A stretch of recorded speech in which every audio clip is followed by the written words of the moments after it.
Hello, everyone. Good morning, good afternoon. Hello, good afternoon. Good afternoon, Sylvian. How are you? Really I'm good, well, thank thank you. It's a beautiful day in London, so can't complain. Good. Should be good. And it's almost November there in Britain, so the weather should be very nice over there then. Yeah, it's lovely. I would say it's on the cold side is the only thing. Yeah, But really nice. but we have mild weather in Lahore. It is still Morning, mild. Mara. Yeah. Morning, everyone. We'll just wait a minute or so longer, just so everyone's able to join this session. Thank you all for joining.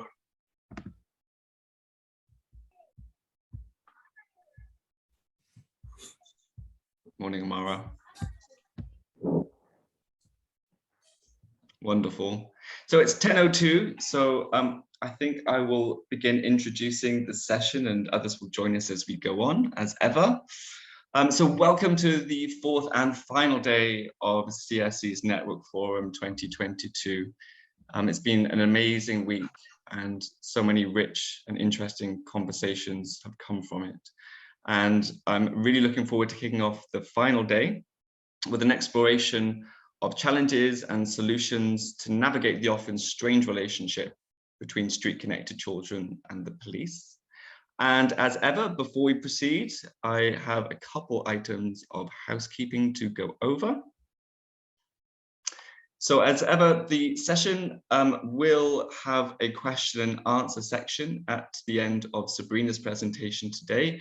Hopefully also space for general discussion as well throughout. I'm hoping that we'll have a little bit of an interactive session at the beginning. It's a Friday here, so nothing says Friday to me like a Mentimeter or two. Also, just feel free to use the chat box throughout the session. If you've got technical questions for Sabrina, do feel free to share them in the chat. And if you've also got any experiences that you'd like to share, either in terms of challenges that you've faced in working with the police or in innovative solutions that you've come up against or experienced in working with the police, do feel free to share them. We are operating under the hashtag CSE Network Forum 2022. So if you are posting in social media, please do also tag us there as well. And the session is recorded. So if you have any problems with being recorded, you feel free to either have your microphone off or your camera off or to leave the session. The recording will be sent round after today, along with materials used as part of the session. So today we are looking at working with the police, and I suppose just by way of introduction, we'll be looking at exploring challenges faced by street-connected children from the police, as well as looking at practical ways in which we can engage the police to deal with those challenges. And in tribute to the overarching theme of this year's Network Forum, which is General Comment 21, we'll also look at the key challenges and solutions noted in the General Comment and how they might inform our advocacy and practice when it comes to working with police officers and police forces that come into contact with street-connected children. Today, we'll be hearing also from Sabrina Alamgir from Bangla Inane Committee in Bangladesh, who will talk us through her work building relationships between the police, street-connected children, and civil society in Bangladesh as part of the Rights to Reality project. And that's, I think, a really relevant project for some of the discussions that we've had this week, at least, in particular around how we translate abstract rights, such as those contained in the Convention on the Rights of the Child, but also in the guidance provided in General Comment 21, into a reality for street-connected children. And hopefully that's something we can explore today as well. But to get the conversation going, I thought it would be great to have a conversation amongst ourselves to share our own experiences working with the police. And I suppose there are a couple of questions that we might ask ourselves at this stage. So one might be, why is it important to work with the police? So in General Comment 21, and from our own experiences, we know that some of the worst rights violations experienced by street-connected children come at the hands of the police. And so why should we work with the police rather than challenging them and their rights violations through legal action or direct forms of advocacy? And I think the answer to that question, and of course, if you have different answers to that question, do feel free to share them in the chat or later in the discussion sessions. But I think it comes out of a recognition that often the most sustainable solutions to rights violations at the hands of the police for street-connected children come from working directly with the police and changing the attitudes of individual officers and forces that come into contact with street-connected children. And I think that's something that's recognized also in some of the more direct challenges to police abuses.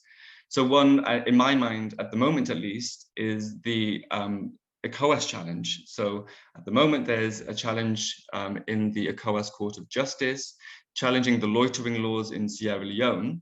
And one of the demands of the applicants in that challenge is that there should be human rights training given to police officers in Sierra Leone. And maybe that's one approach, both in terms of working with the police and also maybe in framing General Comment 21 and how General Comment 21 might be used in our efforts to work with the police.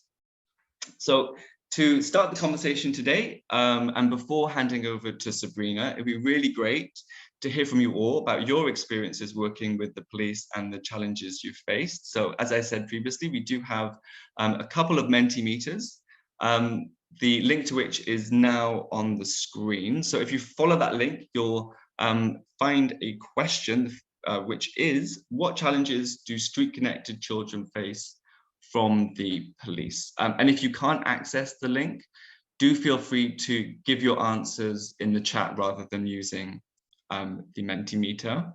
And I would ask that you give 3 answers to that question. So Ellie, if we could go to the Mentimeter, that would be great.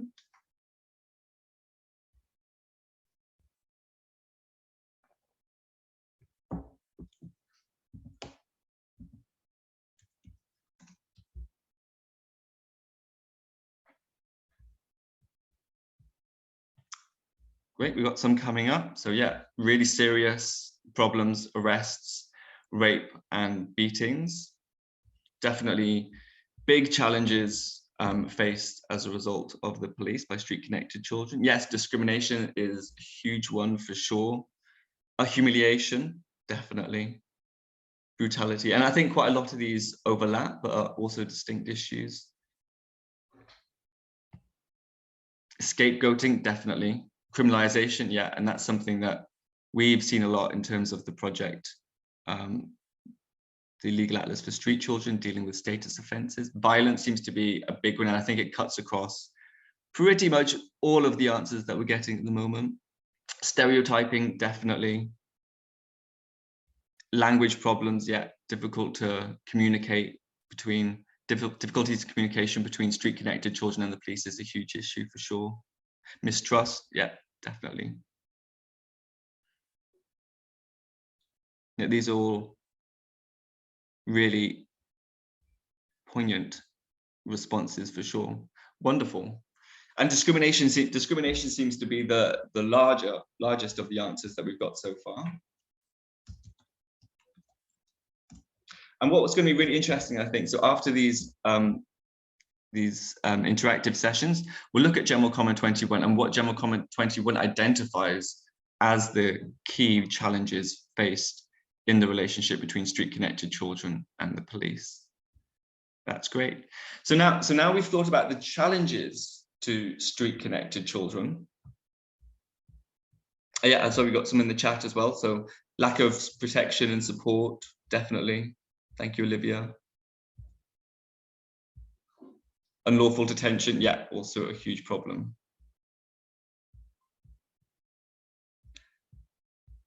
I wonder, does anyone want to elaborate on any of the answers they've given? So discrimination seems to be the big, the largest answer given. Does anyone want to speak to discrimination and their experiences of the discrimination that street-connected children experience at the hands of the police? So may I? Of course, proceed. Yeah, there is another hands up from a fellow, Samad? Johnny. Yeah, Sure. yeah. So I believe that in Pakistan, the utmost necessary things to be done is that we should have the general comment number 21 and 24 in Urdu language, because most of the police officials, I'm not talking about the SP rank, the superintendent of police rank official. I'm talking about those who have to investigate the matters relating to children who are in need of legal assistance or the destitute and neglected children, to have the better understanding of CRC, and as well as the general comment number 21 and 24 as well.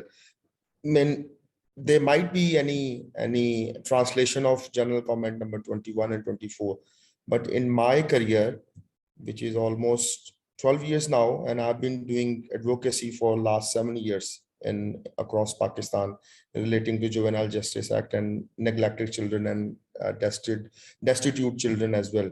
So I never ever have any translation available before my eyes.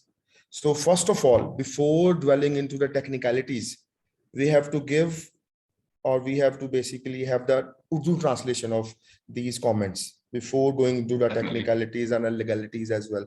So I believe that this translation should be done first before we ask the stakeholders like the police, the probation officers, and rest of the stakeholders, even the prosecutors as well.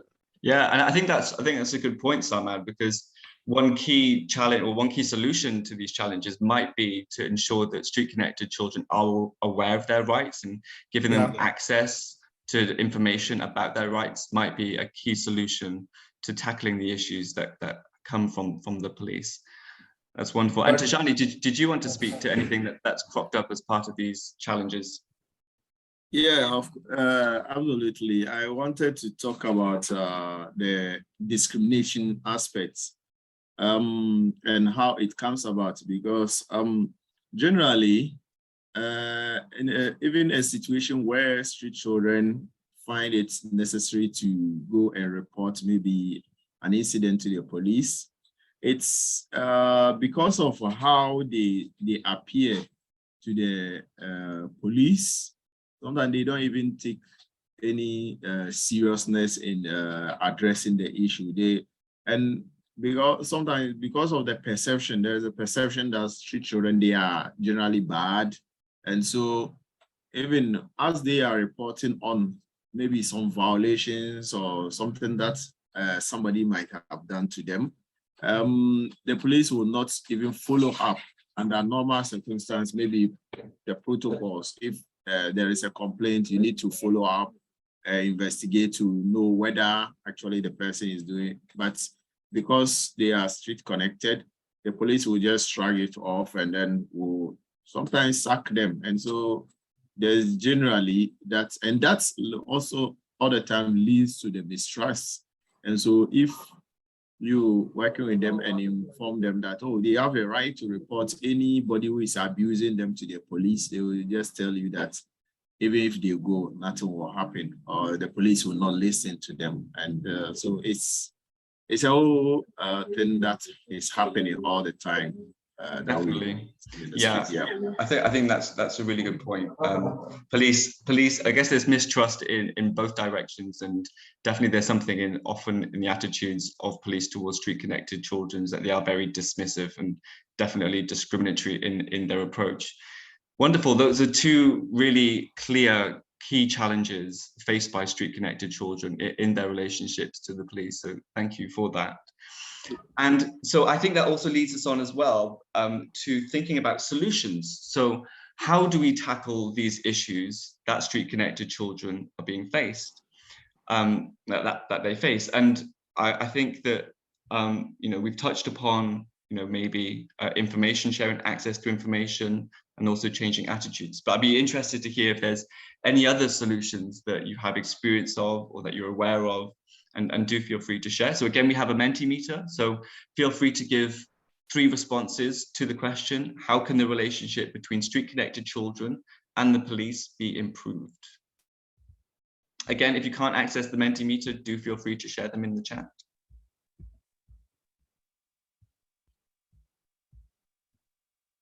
We've got the first few up. So we've got training, face-to-face dialogue, definitely.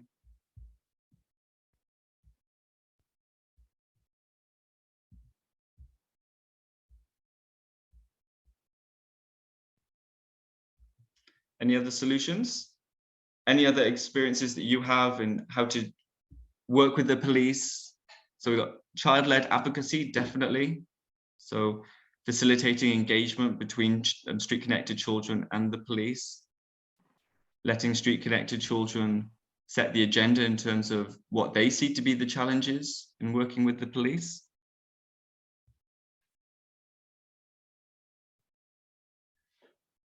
Got sensitization.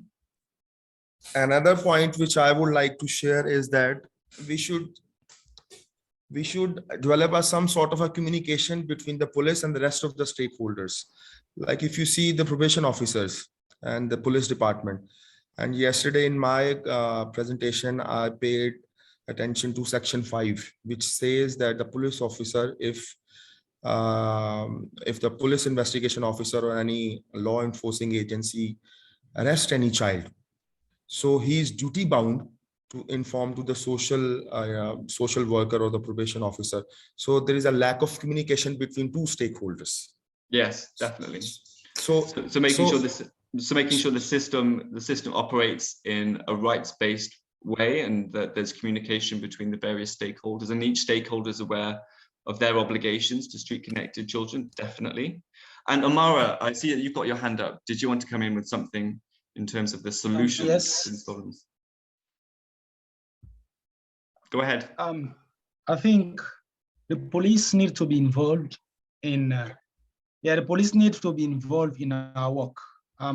By how I mean, like conduct trainings for them, because most of these police officers don't even have knowledge about the child protection instruments that are in existence, and then continue to hold the existing stereotype of and about street-connected children has led to so many difficult and dangerous things that they are doing to them, like unlawful detention, placing them in cells with adults and others. So involving them by providing them recurrent trainings will help them to gain knowledge, and as well monitoring them, because if we provide the training just like that and let them be on their own, there is tendency that they may not be able to implement it. But by us as frontline workers providing recurrent monitoring, ensuring that they should do or they should practicalize what they have learned, would be very much at least grateful, and will create more impact in increasing the protection of street children. Because most of the times they interface with the police regularly, because the police are on the street, and most of them have the street as their homes. They sleep, and with regards policies as well, let's try to lobby like with the judiciary or the legislative with regards like the loitering policy. You cannot say a loitering policy when there are children out there who see the street as their home, who live on the street and have everything doing on the street. And it's like you are arresting someone in their homes. So it really needs advocacy, trainings, and sensitization of the police force, so the attitudes towards street children can be improved and changed for the better. Thank you. Yeah, Definitely. Yeah, that's a really interesting point, I think. And not only working with the police and engaging the police and making the police aware of their obligations to street-connected children, but also in some way monitoring in an ongoing way that relationship, I think is a really effective potential solution to the challenges faced by street-connected children from the police. And Sean had a really interesting follow-up question, I think, for you, Amara. So how do you mitigate the risk of, this is open to anyone should they wish to answer, how do you mitigate the risk that when children see you working with the police, so engaging with the police, maybe for rights training, maybe for monitoring the relationship between the police and street-connected children, that you'll be seen to be working with the police, and how that might compromise the relationship of trust between you and street-connected children. Is that a key challenge that someone's come across, and if so, how have you dealt with that? Yeah, I think, Steve, one of the things which I want to share, particularly in Tanzania, is the fact that we have a national plan of action. And of course, among the group which is defined as most vulnerable children is actually street-connected children also in that group. Yeah. But clearly, as a government, as a national, we don't have really common approach towards how do we want to address that. That's really becoming really challenging. And we have also some of the councils, local level government, they have mandated to develop their own local bylaws, which also sometimes really conflicting, and also they are not in line with the law of the Child Act, but also the General Comment number 21. Again, the new environment which we are facing now in Tanzania with regarding to violent extremism, the way police see that is actually different from the way NGO sector and other, actors are looking at it. They see this group as a really potential for, being recruited easily and being like radicalized and involved in that. So the way they are dealing with that, they are using a hard way rather than softy ways of dealing with that issues.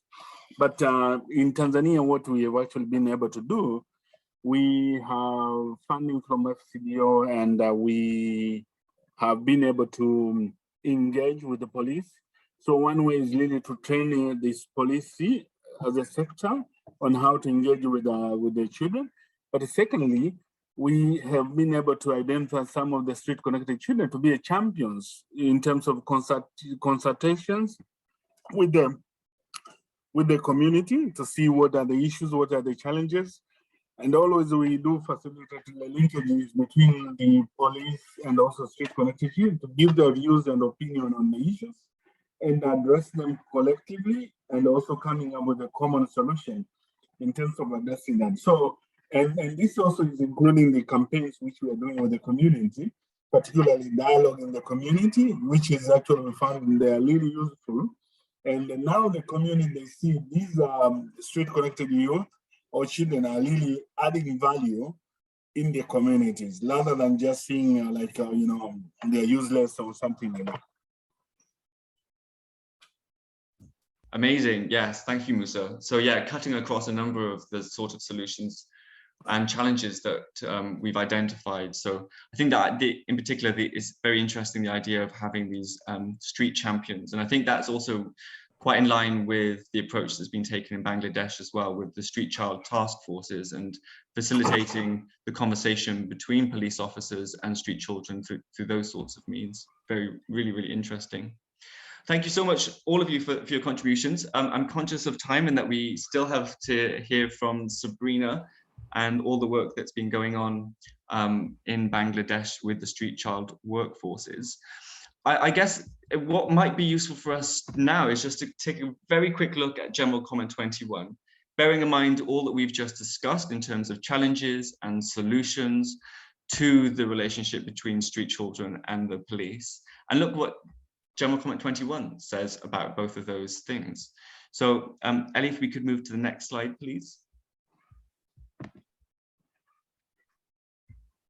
So General Comment 21 identifies quite a lot of the challenges that we ourselves have identified this morning. So in particular, looking at targeted violence, harassment, and extortion, which all take place in a context of discrimination. So the assumptions that the police make in terms of street-connected children, so that they are up to no good, that and as a result don't take their complaints seriously when they have been themselves victims of crimes.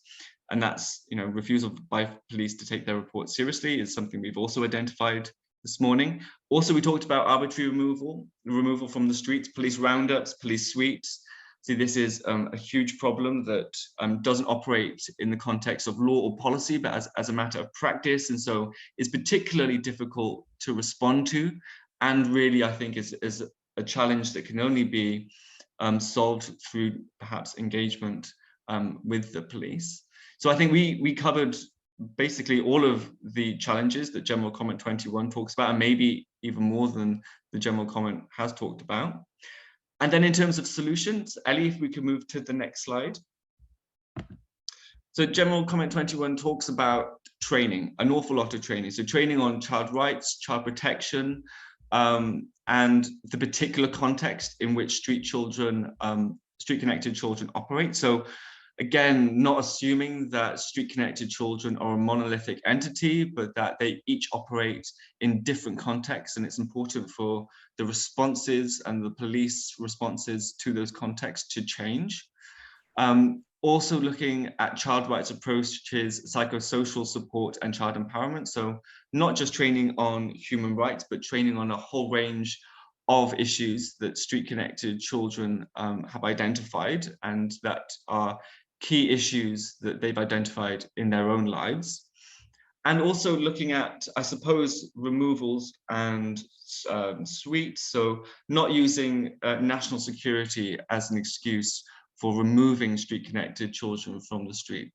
And I think we've probably covered, again, more perspectives in terms of solutions. In particular, I'm talking about the ongoing monitoring of police responses to street connected children, working with the police in monitoring their actions, and also working with children, whether they're street champions or street child task forces, in coming to some sort of solution and some sort of relationship that's meaningful and beneficial for street connected children with the police.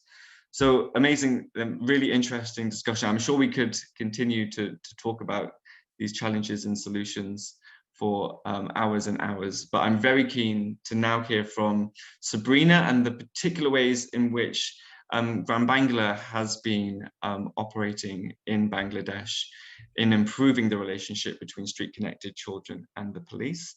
So Sabrina, you have the floor, and over to you. Thank you, Stephen. Thank you everyone for joining these sessions. I am Sabrina Alomgir, working as a program manager at Gram Bangla Committee. In today's sessions, I will be demonstrating the way we work with police under the project Commonwealth Foundation and Consortium for Street Children, Words to Reality, promoting street children's rights in Bangladesh. Next, can you move to next slide, please?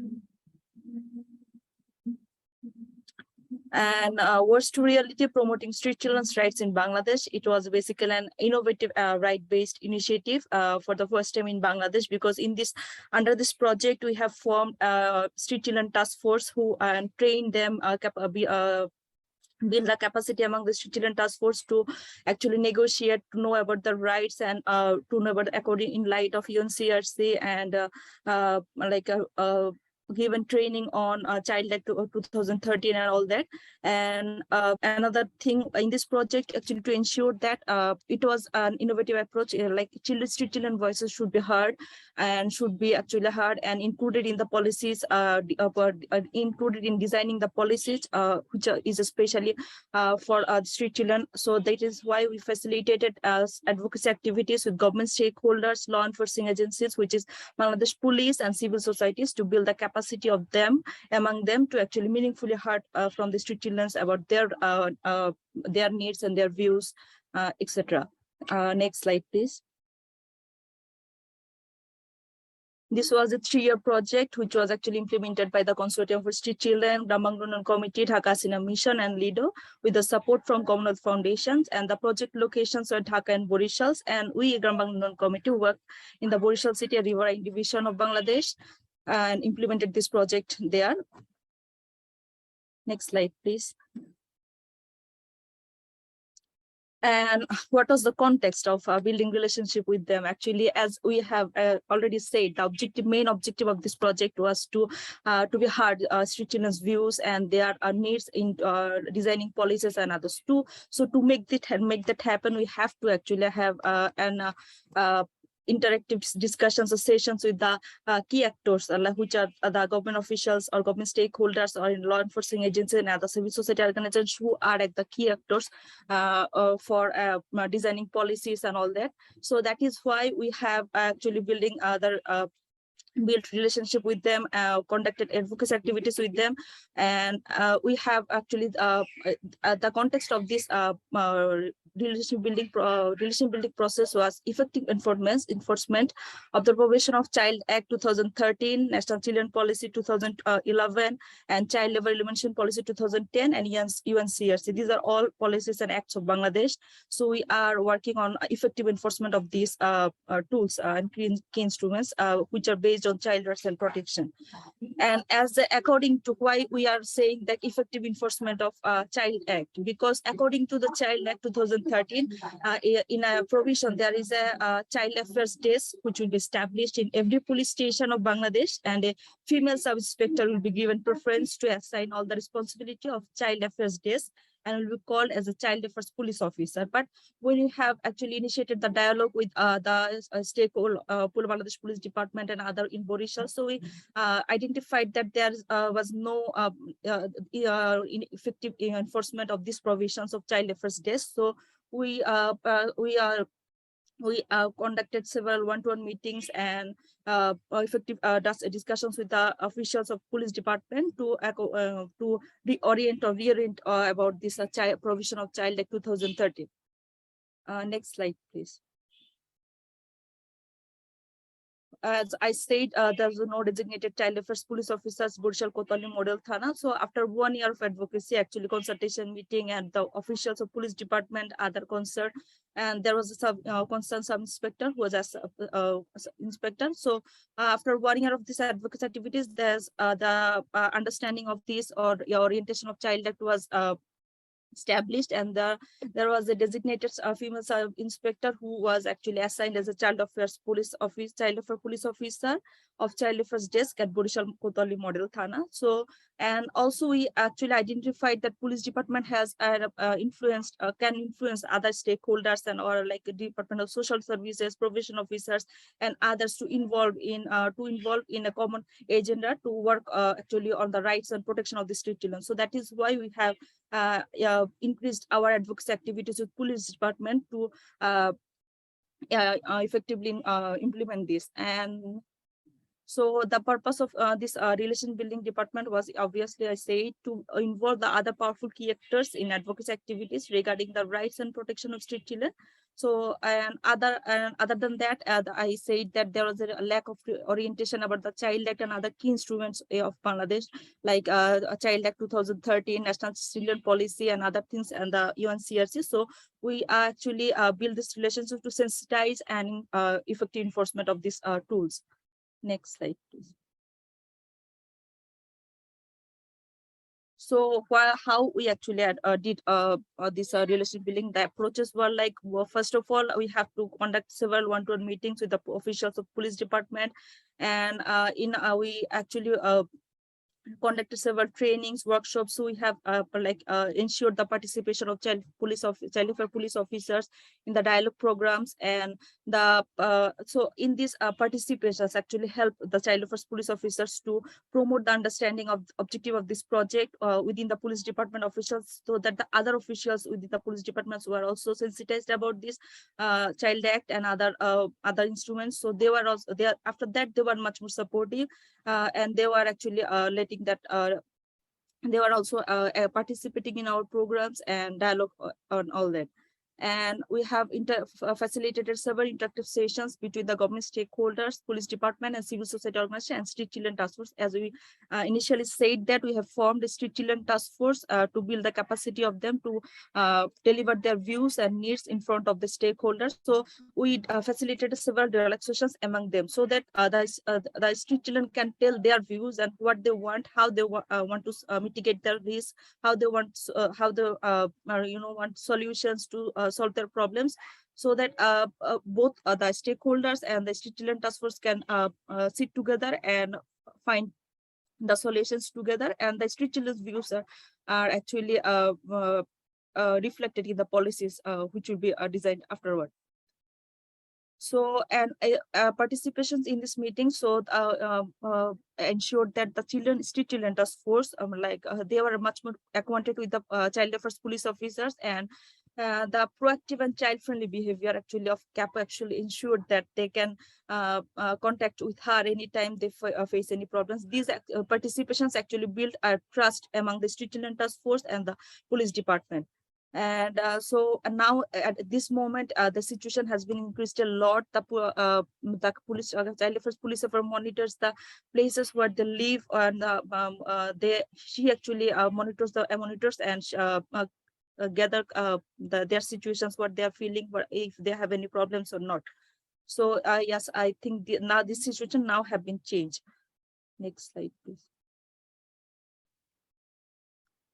And another thing was, as this relationship building process was not as much easy or not right at this moment. Initially, we have to actually build a lot of trust among the police department, also Street Children Task Force, and we have to conduct several advocacy activities with them.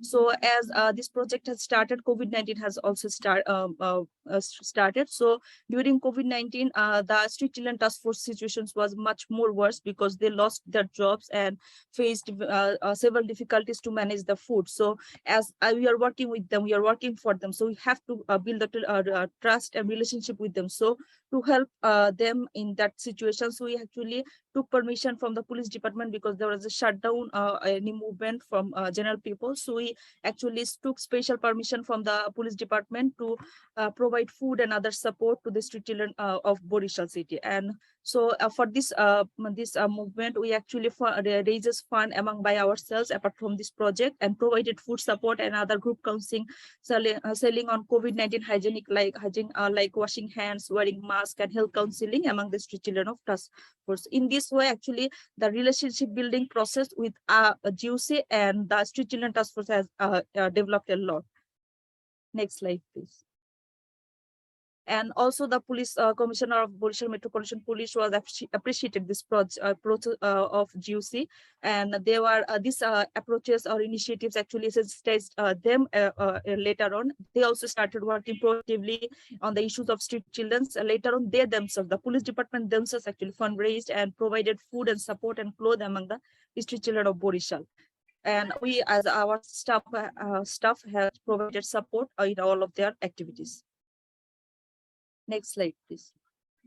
And challenges was initially we have actually faced several challenges, like there was a lack of orientation on the Child Act 2013, which was actually led to a non-functional provision of child affairs police desk and designated officer in the police stations. And so initially they were not unaware about these provisions, so there was no designated police officer. So we initially faced lots of challenges to develop the conversations on these issues. And also there was a lack of child-friendly environment in the shelter homes of government, like Sheikh Russell Rehabilitation Center. We in our training sessions, our dialogue programs, we have facilitated discussions with the Street Children Task Force that there was a shelter home of government, so you can go there or live there. But there was a children were hurt that the authorities of the shelter home actually beat the children, or that environment wasn't child friendly. They don't allow any time for recreation or playing, so that is why they are afraid of going there. They are reluctant to go there. So yes, the lack of child-friendly environment of shelter homes was also challenging. We are actually working on these issues with the provision officer or Department of Social Services to establish the child-friendly environment safe shelter homes, so that the street children of Borishal can actually live there, avail the facilities of the, and they can also avail the benefits of these facilities by the government. Next slide, please.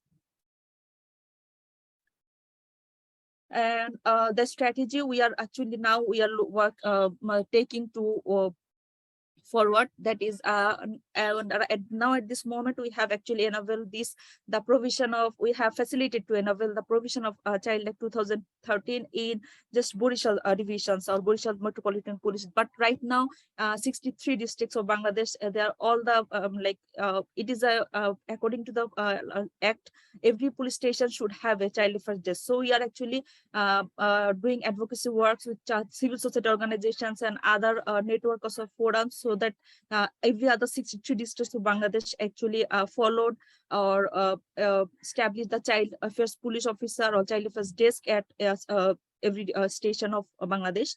And also we are continuing the advocacy activities, police department to sensitizations about the establishment of child-friendly environment at the safe shelter homes of government, which was a major challenge of this. So the police departments, we are actually conducting advocacy police department to involve other relevant stakeholders or ministries who are in charge of maintaining those safe shelters or homes of government, so that they can actually take any steps to establish child-friendly environment and also monitoring systems within the safe shelter homes of Borishals. And also we are planning to work with the Bangladesh Shishu Adhikar Forum, which is a network of 200 NGOs working on child rights in Bangladesh, to with the focus on building strong coalitions, because they have strong coalition government and other relevant stakeholders. So as we have said that we are approaching to establish or effective enforcement of this provision of Child Act 2013 in 63 districts. So we have to actually facilitate other NGOs or civil society organizations to carry out this advocacy with their districts, so that otherwise in that way it will be sustainable to actually establish a child-friendly environment within the safe shelter homes or police departments itself. Next slide, please. And with the under this project, we have actually translated and disseminated the UN General Comments 21 on street children in street situations, and the advocacy and action guide among the officials and police department to develop strategies to make rights and reality for street children. Also, there was a child-friendly version of UN General Comments, which I have translated in Bangla, so that it will be easier for the civil society organizations or the police department and other stakeholders to engage them, or to draw their attention, or to implement the UN General Comments 21. So that is why we actually translated all the documents in Bangla and disseminated among the stakeholders and government key officials to draw their attention and to bring them together to work on these rights and protection issues of street children. Next slide, please. And these are some photographs which you can see the police department, the police capo was actually delivering her voice, and the children itself actually sharing their situation. And initially it was not possible because there was a fear among the children or the task force committees. They were not able to share their situations with government officials, their higher officials of the Bangladesh, actually the police department also. They were feared about sharing their situations. But right now, trainings or dialogue programs among them, we actually developed the capacity within the street children. So now they can actually share the situation with them directly. And as I said, they can actually call her directly. Next slide, please. And all of these are actually the dialogue programs with the police department and the street children. Next slide, please. And these are some festoons and all this according in light of UNCRC's. Next slide, please. These are actually the initiatives of police department for the street children task force, actually distributing the sports element, or distributing seasonal fruits among the street children. So as GUC staff actually supported this police department to implement their initiative successfully. Next slide, please. And in our last programs, we have as a Gramanganon committee conducted a survey with consortium for street children, with the 400 children. So in this, we have organized dissemination programs with the key stakeholders of government and police department. In this department, Fazlul Karim, which is Additional Deputy Police Commissioner of Borishal Metropolitan Police, who actually delivering their views, and he also appreciated this initiative, this timely initiative for conducting this survey. Also, all the participants identified that now at this moment we need a national database of street children to actually include the street children into the social safety nets. Otherwise, it is not possible without any national database of street children. And we actually, as a 3-year over the 3 years for the contribution of child affairs police officers, we actually presented an award to the child affairs police officer for her extraordinary contribution to improve the life and protection of the street children in Borishal. Next slide, please. And this is the we have actually organized a day with street children task force committee, and the CAPO was it's CAPO herself actually attended the sessions and distributed all those public awareness campaign materials among the street children. And we had a fun time together with the street children, and they actually shared their situations over the 3 years, how these trainings or dialogues have helped them or develop their relationship with the CAPO in terms of CAPO and other stakeholders. That next slide.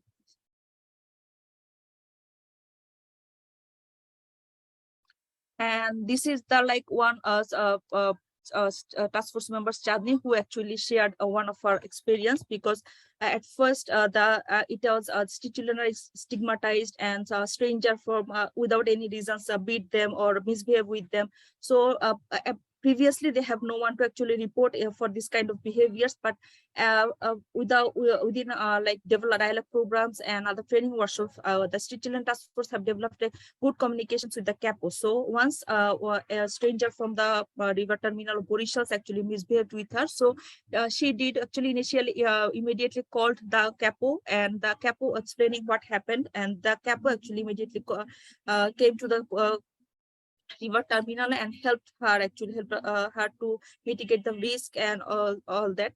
And the now more frequently visiting of CAPO, and that incident actually developed the situations a lot better, because now the strangers from the river terminal or other places actually they don't actually like dare to misbehave with her or the other children, because they know that they have a good relationship with CAPO. She will actually take legal actions against them. So yes, she actually she shared her experience with CAPO and other things. And now you can also you can see that the CAPO is also embracing the street children without anything. Previously it was not possible from them, because for them to close with the street, police officers or other stakeholders. But now the situations in Bodisha city have actually improved a lot, and we are envisioning to actually establish this successful model within the 64 districts of Bangladesh. And thank you so much. This is from our part of works with GOC. If you have any questions and comments, please feel free to ask. Amazing. Thank you so much, Sabrina. That was chock full of information and solutions to navigating the relationship between street connected children and the police. Really wonderful. And you know, some of the issues that I think you came across in terms of the challenges faced by street connected children from the police are issues that we have covered. But I think one really interesting one is that often there are laws such as the Children's Act, the 2013 in Bangladesh, that do enshrine children's rights and do protect children's rights. But the problem is implementation and even awareness amongst police officers. And I think that's a key issue that we are all struggling with. And in a way, it kind of makes the job of advocating slightly easier, because what you need to do is just highlight to those officers that these are your obligations under the current law, and facilitating, you know, implementation through those means. I also really love the number of solutions that you talked about as well. So, you know, in particular, focusing on the need to have child affairs police officers to maintain that relationship between street connected children and the police, and the work that you're doing to try and ensure that there are these child affairs desks in all of the police constabularies across Bangladesh, and as well as disseminating information about General Comment 21 amongst those police forces. All really interesting stuff. I wonder, does anyone have any questions for Sabrina, or anything that they'd like to discuss or raise further to everything that we've been talking about and hearing about today?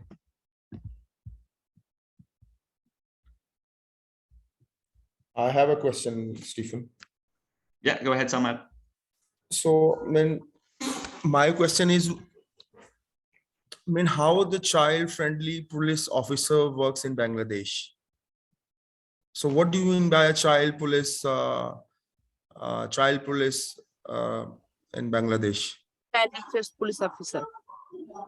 Do you have any specific department, those who recruit those police officers? According to the Child Act 2013, every police station should have a child affairs police desk, and a sub-inspector not below the rank will be assigned to a child affairs police officers.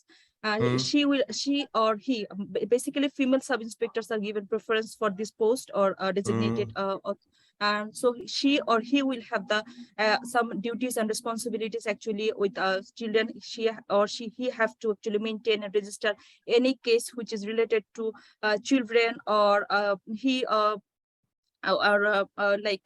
communicating with the probation officers in terms of any children case, or to provide mental support, to provide any support if children needed whenever they come into the police stations or other things. These are the roles and responsibilities actually according to the Child Act 2013 of Bangladesh. But if I would like to share our experience in Pakistan, we do have a gender violence cells all across Pakistan, particularly in Lahore and Punjab. But those police officials, they are not the special police officers. They are basically given a special duty by the station head police officer where they are appointed or posted. So I mean, I believe that if there is a gender violence police officer here in my area where I'm living, he's not a special. He doesn't belong to any special department. It's the same department, but given a special task. So I mean, there is nothing in our law, not in the statute, not in the CRPC, the Pakistan Criminal Code, not in the Pakistan Penal Code. There is no law, but it is an understanding between the police rules that such and such person would be given a special task.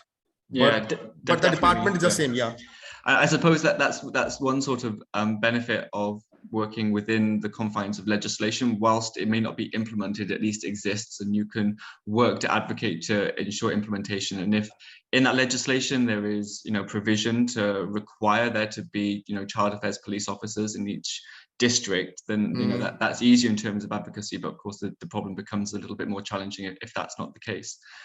Yeah, thank you for that, Samad. And Maindat, I can see you've got your hand up. Would you like to ask a question or share something? Well, thanks, Stephen, and thanks, Sabrina. I really enjoyed the presentation. And I especially loved you giving out official awards to police who are doing a great job. And I would like to suggest to all of us here, but actually even to the CSC, to maybe push this to all their members. Can we just start doing this, all of us, one way or the other, whether we give it out during a official function of the police, or we give it out in our own centers and invite some police over, get the media involved, really push all the positive that's also happening, because yes, we do face a lot of challenges with the good number of police who are trying their utmost best to do a good job. So I love that idea, and maybe the consortium can sort of push that to everyone. Yeah, I think that's a really great idea, and a way of focusing on positives rather than always on the negatives, I think can be, a really meaningful and effective approach to these challenges for sure.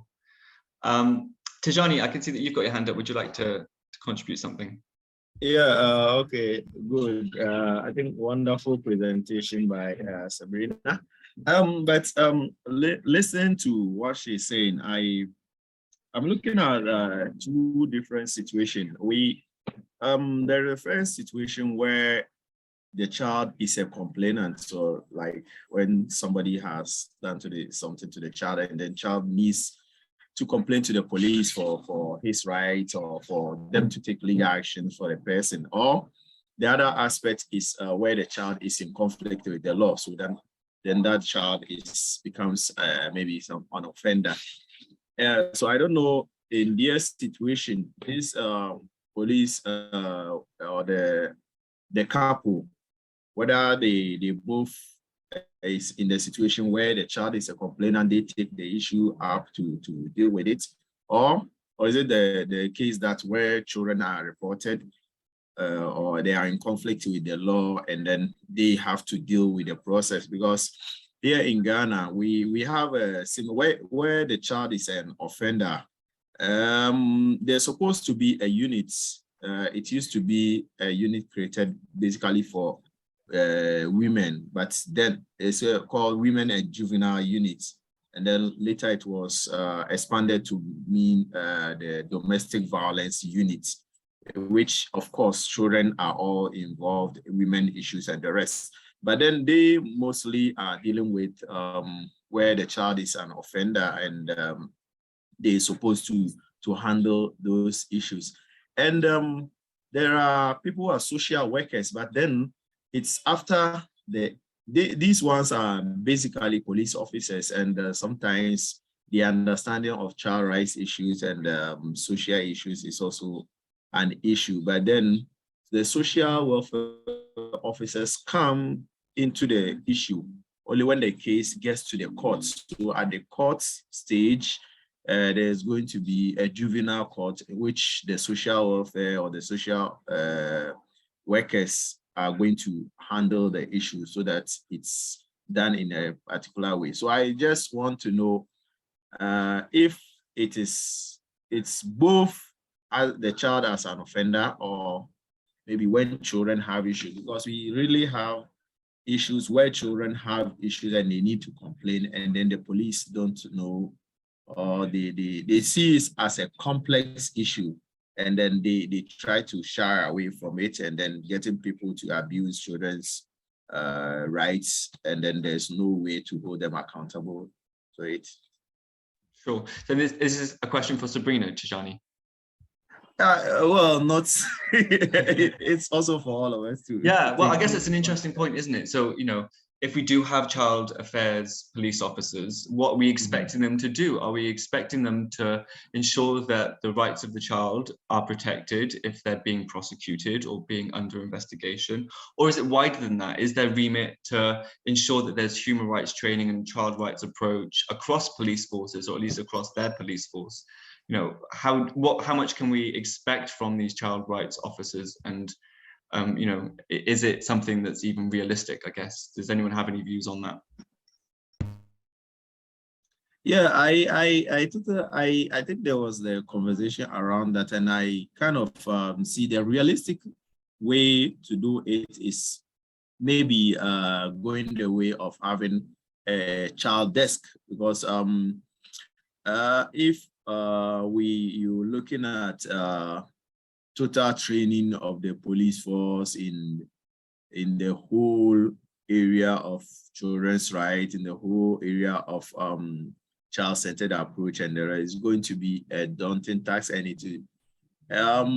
we should be realistic on what can work, because the police as an institution also have their own challenges, and basically sometimes when you are talking to them, they tell you that their basic focus is to prevent to maintain law and order, and sometimes their focus mostly the human rights or protecting the rights or whatever is mostly secondary, and it's not the first consideration. Theirs is to ensure that law and order works, to apprehend criminals and the rest. If you are talking to them, you get to know.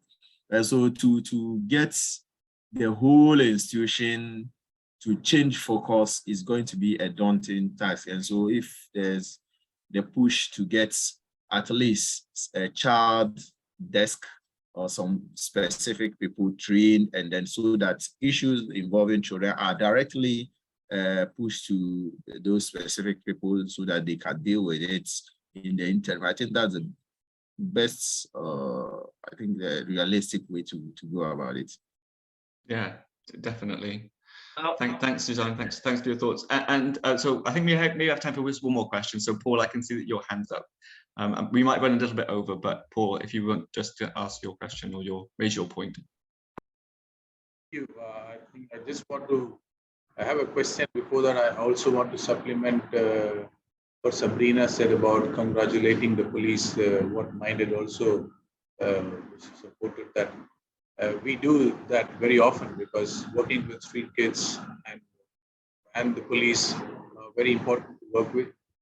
And we have also given them applause by way of putting their photographs on our social website, on our Facebook, congratulating him for being a child-friendly police officer, tagging them with all the city police hashtag as well.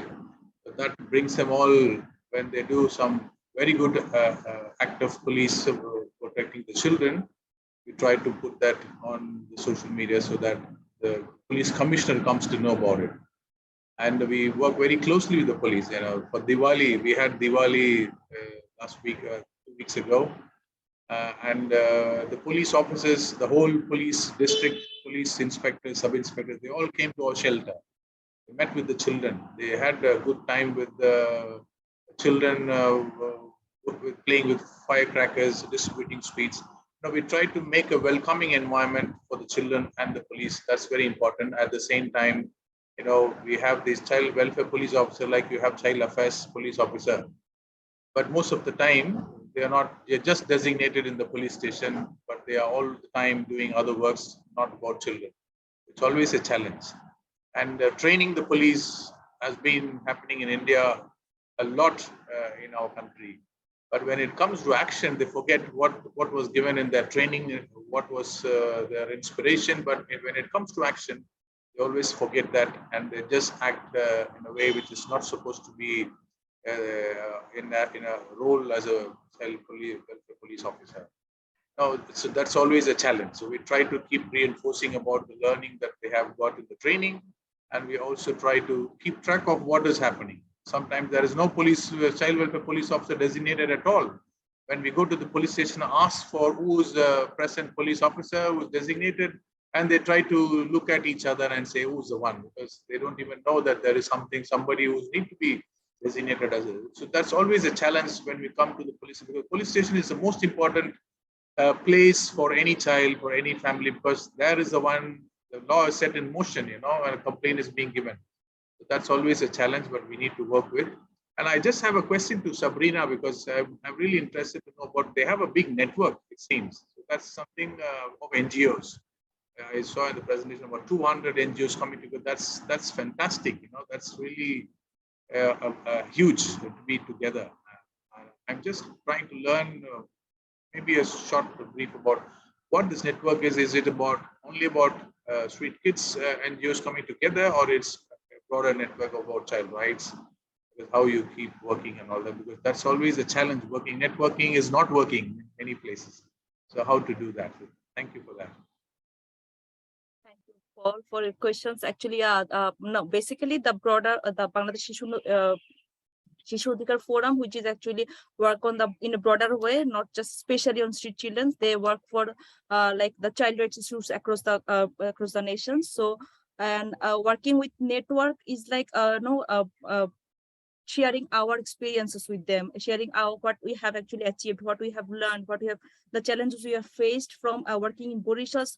So we actually shared with them so that they can actually share these informations or these models among their the civil society organizations, among their networks, so that they can actually implement or replicate these models within their districts and their project areas. So that right now we are actually thinking about taking or carry forward this learning of this project to implement in this way with the network forum. And as you said, actually, that